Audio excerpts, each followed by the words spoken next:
Hello dear students, welcome to a class of 12th English Core, right. Today we are going to discuss one of your poems from the book Flamingo, and this is the poem number 4, A Thing of Beauty, right.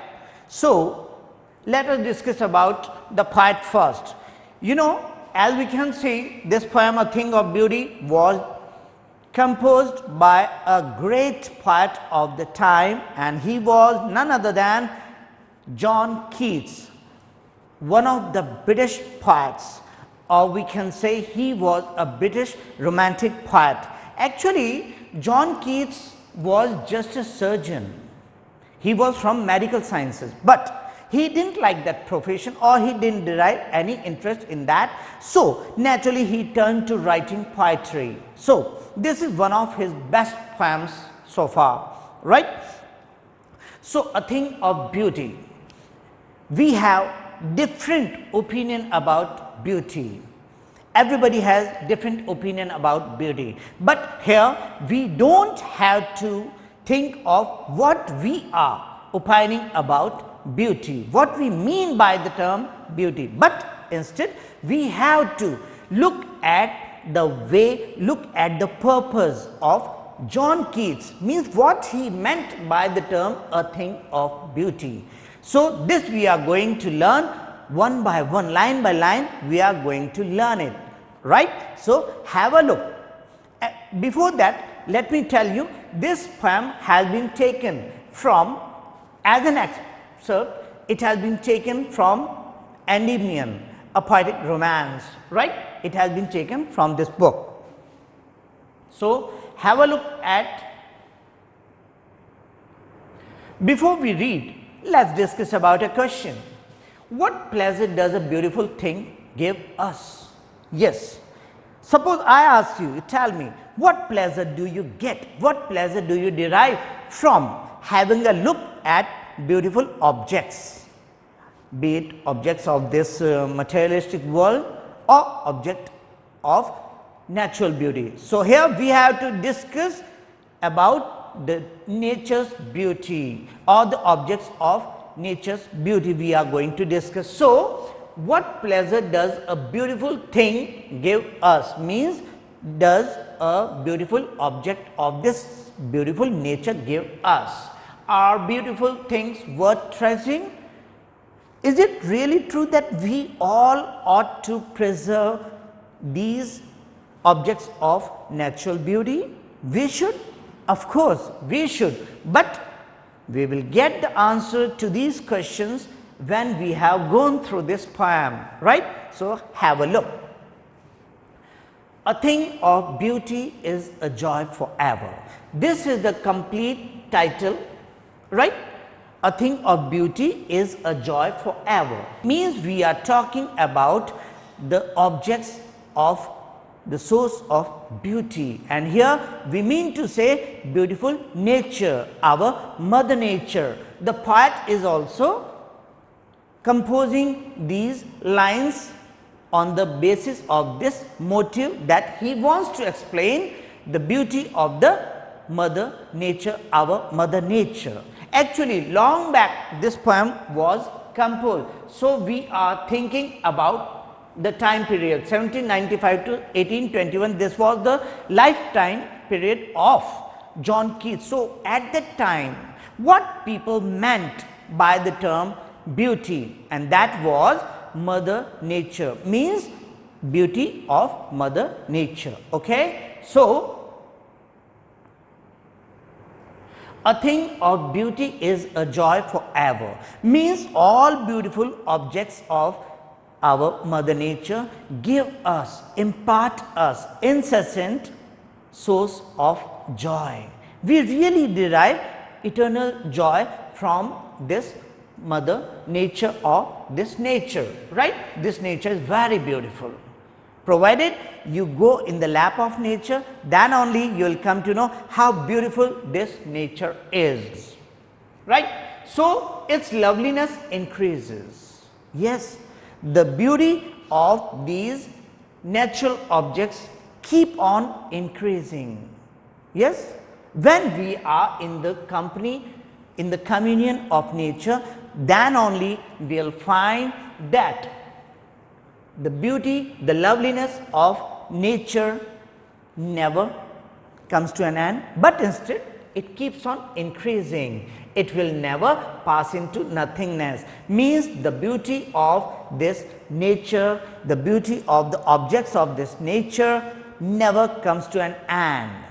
That keeps on growing and growing. Man keeps on deriving interest from these objects of beautiful nature, right? Because that is immortal. The beauty of nature is immortal, so it is not possible for it to come to an end, but will keep a border. So, dear students, from these lines we are going to learn about the benefits of nature. What benefits do we get from this nature, from this beautiful nature? Or in the beginning there was a question, do you get any kind of pleasure from this nature, from this beauty? Yes. So, what pleasures we are going to get? Now, just try to learn. First, nature gives us a beautiful quiet for us, means a beautiful bower quiet for us. Bower means a shady place where 1, 2 or 3 trees are there, and these trees are giving us beautiful cool shade, and under this cool shade we feel quietness, quietness of mind, quietness of surrounding. That is why a bower quiet for us. A bower means trees, a place where cluster of trees is there. So, a bower quiet for us means we feel quiet while being under the cool shade of these trees. You know, trees are also the source of natural beauty, right? And asleep, full of sweet dreams. And when we are under the trees, under these cool trees, means under the shade of cool trees, we feel like sleepy, we feel like sleeping, having a doze, right? So, when we go under the cool shade of these trees or this bower and health, when we get quietness, we get sleep. When we are sleeping with sweet dreams, we feel healthy, means our health is also there, means while being in the lap of nature, one remains healthy, right? And when one is healthy, he enjoys quiet breathing. Quiet breathing is there, means without any obstruction, and man enjoys, in other words we can say overall man enjoys his life, right, while being in the company of nature. So, what benefits we have got? First, in the quiet bower we feel quietness, right? First is quietness, then sleep full of sweet dreams, then health, then quiet breathing. So, this is one of the questions, this may be one of the questions. So, this is the answer, and the question is, what do we get? According to John Keats, what do we get from this nature? What benefits do we get from this nature? So, you can write these four points, right? Thereafter, therefore means this therefore is based on these benefits we have got from this nature. Therefore, that is why, since we get these benefits from this nature, that is why on every morrow means every next morning, yes, after enjoying a sound sleep, while being healthy, we wake up in a quite fresh mood, we are quite fresh, and are we reading a flowery band? Flowery band means a beautiful association, a beautiful bonding with the earth, means when we are quite happy, when we are quite pleased after waking up early in the morning. So, at the time, means the time when John Keats was there, at the time people used to go, frequently people used to go in the lap of nature, in the company of nature, and at that time people used to enjoy the company of nature. So, we are talking about that time only what John Keats opined, right. So, a flowery band, a beautiful bonding to the earth means a beautiful, just like, this is just like a flowery band. So, metaphor is there, just like a garland made from flowers, right. So, therefore, on every morrow are we reading a flowery band to bind us to the earth. So, when we wake up in the morning, every next morning we are so happy that we feel a kind of bonding to this earth or nature, right.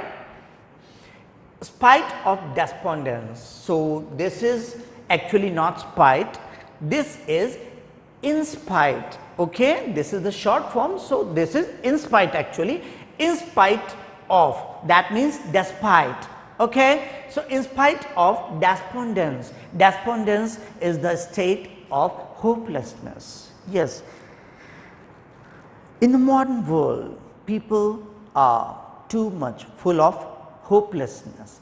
In the state of hopelessness, people are hopeless. So, everybody is trying to lead a materialistic life. That is why people are full of misery. Yes, whosoever does not have time to admire the beauty of nature remains, always remains in hopelessness state, right. So, despondence, in spite of this despondence, in spite of this state of hopelessness, of the inhuman dearth of noble nature. Inhuman means cruel, right, not kind, but cruel. Dearth means scarcity, dearth means shortage, right, scarcity or shortage. So, in spite of despondence, in spite of the cruel means extreme shortage or scarcity of noble natures. Here noble natures means the people of noble nature, means good people who are always thinking about others, who always think about others, right. So, we are talking about this in spite of despondence, in spite of extreme scarcity of good people in this world. Are you getting? Right, of the gloomy days, again in spite of the gloomy days, right. Look at the points, in spite of despondence, in spite of extreme scarcity of good people of good nature or noble nature, and in spite of the gloomy days. Gloomy days means when people are full of negativity. Yes, people are not thinking positive, people are depressed, full of depression they are. So, in spite of this also, when people are in their gloomy days, means people are leading a miserable life full of depression, right. In spite of all the unhealthy and over darkened ways, what I told you, people are pursuing materialistic life, people are looking after, looking for, looking at all the beautiful objects that give us temporal enjoyment, temporal pleasure. So, this is the result that they are leading unhealthy and over darkened ways, means their ways of leading life is full of unhealthy reasons, full of darkened ways. Darkened means when there is no light of hope, no beam of hope. So, people are hopeless, made for our searching. So, look, this line is complete in this way, of all the unhealthy and over darkened ways made for our searching. So, nowadays we find ourselves running after these things that give us temporal enjoyment or pleasure. So, in spite of all this also, so dear students, these things tell us about the negativity, right? Means the current status of people, current mental status of people, what they think of life. So, in the first part, pleasures of beautiful nature, and thereafter current situation, current scenario of the people's mentality, what they think, right? So, yes, the poet is stressing, he is laying stress on all these things. Yes, in spite of all, means in spite of despondence, in spite of extreme shortage or scarcity of noble natures, yes, in spite of all gloomy days,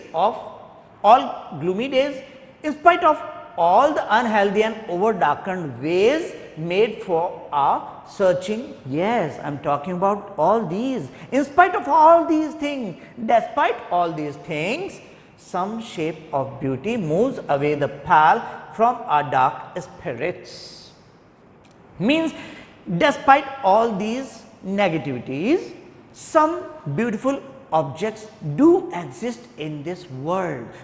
Some beautiful objects means this nature, beautiful nature. Yes, despite all these negativities, we still find the existence of some beautiful objects of this beautiful nature that really take away all these negativities from us. Means, look, some shape of beauty moves away the pall. Pall means covering, right?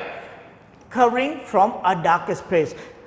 Because of all these negativities, our spirits are dark now. No beam of light is there. But still, as soon as we come into contact with some beautiful objects of nature, naturally our mind is changed, our mentality is changed, and our mood is naturally changed, having a closer look or having a look or glance of this natural beauty, right? Beauty moves away the pall from the dark spirits. Such which natural objects we are talking about?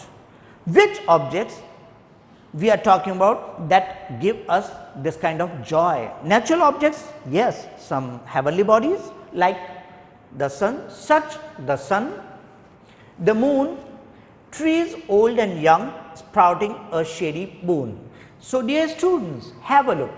Sun is one of the sources of this natural beauty. The moon, again, the source of natural beauty.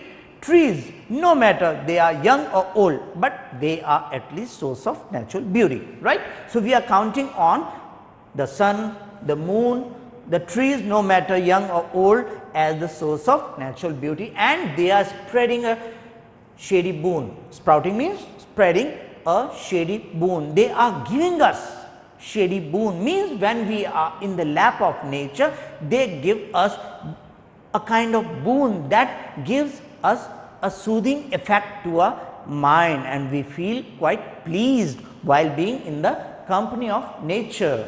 So, look. So, dear students, just see, sprouting a shady boon, the line does not end here, but it continues, sprouting a shady boon for simple sheep. Yes, here we do not mean actually animal, but simple sheep means an innocent living being. So, all these things means the sun, the moon, the trees, young or old trees, plants, I mean to say foliage, vegetation, natural vegetation we are talking about. So, every living being like simple or innocent sheep, this is just an example. So, they all derive pleasure, right, from this natural beauty.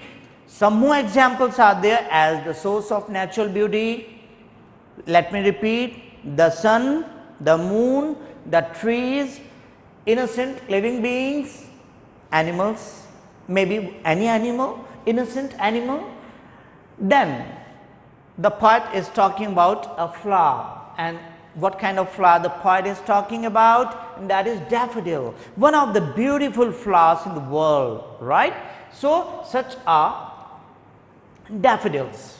Daffodil flower is very beautiful in of yellow color, right, with the green world. Here green world means jungle, forest. This flower remains alive, it exists in the green world, means in the jungle they live in. They means daffodils. These daffodil flowers are found in the green jungle and they are enjoying the beauty of nature, and in a very happy and joyous mood these flowers are blossoming, they are blooming. Got it? And clear rills, right, they live in and clear rills that for themselves a cooling covert make, right. So in the jungle, in the company, in the lap of nature, natural small source of water, small water bodies are there, you know, clear rills. Rills means small streams of water. Naturally means when rainfall is there, so naturally in jungle some small streams start flowing and they look as clear as crystal. So clear rills, this is also a metaphor. So they are as clear as crystal. So clear rills that for themselves a cooling covert make. These clear rills are there and they make a natural surrounding cooling covert. They give cool effect, right. Covert, what is the meaning of covert? Hiding place or place of rest, right, where people get rest while sitting beside them, right, and they give cooling effect, soothing effect to the people's mind. Against the hot season means when hot season is there, so in that hot season also people go to the place, people like to go to the place where natural cooling is there, and that is none other than some water bodies. While sitting beside these water bodies we really get natural cooling, right. So the mid forest break, against the hot season you have got then the mid forest break, and when we go in the company of nature, maybe jungle or forest, what we find in the mid of forest we find break. Break means like bushes, some bushes like vegetation, they naturally grow over there and they give a very good scenario that naturally attracts people, fascinate people. Okay, so forest break, rich with a sprinkling of fair musk rose blooms. And there one more aspect is there, when we go to these jungles, forest means green world where daffodils are there, a small stream of water is there, bushes like vegetation is there, right. Over there one more thing is there, one more object of beautiful nature is there, or we may say beautiful object of nature is there, and that is musk rose, that is blossoming, and it is giving, it is blooming, blossoming, right. These musk roses are full of fragrance, sweet fragrance, so they are replete with beautiful and sweet fragrance. So they are spreading and they are overflowing with this sweet smell, fragrance, and such too is the okay. So these are the sources of natural beauty. So according to the poet, one more aspect of beauty is there, one more source of beauty is there according to the poet. What? Look, and such too is, and this is also, the poet is once again laying his stress, and such too, this is also not only these but some other sources of beautiful nature are also there, and they are, such too is the grandeur of the dooms. Dooms means death and grandeur means glory. So some more beautiful objects of nature is there, and that is the glory of death, means we are talking about our ancestors, mighty people, martyrs who put their lives at stake. Happily they put their lives at stake, they sacrifice their lives. So their lives are full of beautiful stories. Look, glory of the death, we have imagined for the mighty dead, means mighty dead, people who were very powerful at the time, who became famous, who got name, fame, and their lives were full of beautiful deeds, right. So, we are talking about these beautiful deeds. So, we are talking, and such too is the grandeur of deaths. Yes, they died, they are no more now, but still the beauty of their deeds still exists, right. And we can imagine this. All lovely tales means stories that we have heard or read. Whatever the lovely stories or tales we have heard or read so far, all stories give us very good impact. We get joy from these stories. We may learn, we may hear, we may read the stories, or somebody may tell us the story. They look beautiful to us. What? They look beautiful means they give us beauty, they give us beautiful pleasure, right. They give us an endless fountain of immortal drink, and we feel after hearing, after reading these stories, beautiful stories, what is our, after that, what is our effect, what is our response?